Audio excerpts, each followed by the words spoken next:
आपल्याला कधी कधी भेटत नाही. असं का बरं होतं आपल्याकडून? कारण आपल्याकडून नकळत देवघराबाबत किंवा देवाची पूजा करताना काहीतरी चुका घडत असतात. आपण आपल्या घरातील सर्व वस्तू कशा नीटनेटक्या आणि व्यवस्थित ठेवतो, मग देवघराचं देखील तसंच आहे ना. देवांचं घर आहे, त्याबाबत आपण काळजी घेणे गरजेचं आहे. आपल्या देवघरात कोणकोणते देव असले पाहिजेत आणि ते कसे ठेवायचेत हे आपल्याला माहिती असलं पाहिजे. देवघर हे नेहमी आपल्या घरातील महत्त्वाचा भाग असतो. ज्या घरात देवघर नाही ना, त्या घराला घरपण राहत नाही, त्या घराला अजिबात शोभा येत नाही. बाहेर जाऊन तुम्ही कितीही देवदेव करा, देवपूजा करा, पण तुमच्या घरात तुमच्या देवांना योग्य ती जागा नसेल ना, तर तुमची पूजा करून किंवा भक्ती करून काहीच उपयोग नाही. आपल्या घरात छोटंसं का असेल ना, देवघर हे पाहिजेच. घरात देवघर असेल ना, तर घरातील वातावरण एकदम प्रसन्न राहतं. थोडक्यात मी या व्हिडिओमध्ये तुम्हाला देवघराबाबत पाळायचे नियम सांगणार आहे. देवघरात भिंतीला किंवा आपण जो लाकडी पाट वापरतो ना, त्याचा कलर लाल किंवा केशरी पाहिजे.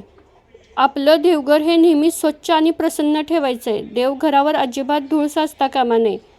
आपल्या देवघरात कोणत्याही देवाच्या एकापेक्षा जास्त मूर्ती किंवा फोटो ठेवू नये. देवघरात उजव्या सोंड्याचा गणपती कधीच ठेवू नका, कारण उजव्या सोंड्याच्या गणपतीचं शास्त्र खूप कठीण असतं आणि त्यांची पूजाही करणं खूप कठीण असतं. ते जर आपल्याकडून व्यवस्थित पाळलं गेलं नाही तर आपल्याला दोष लागू शकतात. म्हणून आपल्या देवघरात नेहमी डाव्या सोंडेचा गणपती ठेवा. देवघरात नंदी नागासहित एकत्र महादेवाची पिंड ठेवू नका, कारण आपण जेव्हा महादेवाच्या पिंडीवर अभिषेक घालतो तेव्हा त्या अभिषेकाचे पाणी नंदीवर पडते व नंदी हा महादेवांचा शिष्य आहे. ते पाणी नंदीवर पडल्यामुळे त्याचा कोप होतो आणि त्यामुळे आपल्यावर संकट येऊ शकतं. आपल्याला आपली कुलदैवत माहिती पाहिजे. जर माहीत नसली तर आपल्यावर अनेक संकट येत असतात. त्यामुळे आपल्या देवघरात एकतरी कुलदेवतेचा फोटो किंवा मूर्ती नक्की ठेवा. रंग पावलेल्या, तुटलेल्या, मोडलेल्या मूर्ती किंवा फोटोंना तडा गेलेले देवांचे फोटो देवघरात अजिबात ठेवायचे नाहीत किंवा त्यांचा पूजेसाठी अजिबात वापर करायचा नाही.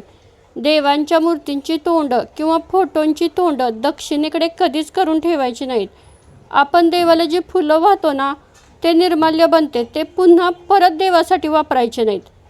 देवघरातील शाळीग्रामवर अक्षता कधीच व्हायच्या नाहीत. ओले कपडे घालून म्हणजे ओल्या वस्त्रांनी देवपूजा कधीच करायची नाही. देवांना एका हाताने कधीच नमस्कार करायचा नाही. आपण देवघरात जी समई लावतो किंवा निरंजन लावतो ना, त्यात तेल आणि तूप एकत्र कधी घालायचं नाही. तेलाचा दिवा नेहमी वेगळा लावायचा आणि तुपाचा दिवा नेहमी वेगळा लावायचा. देवघरातील समईच्या ज्योतीवर निरंजन किंवा दुसरा कोणताही दिवा पेटवायचा नाही. देवांना नमस्कार करताना आपल्या डोक्यातील टोपी काढून नमस्कार करावा, कारण देवापुढे नतमस्तक व्हायचं असतं. आपण त्यांना शरण गेलेलो असतो.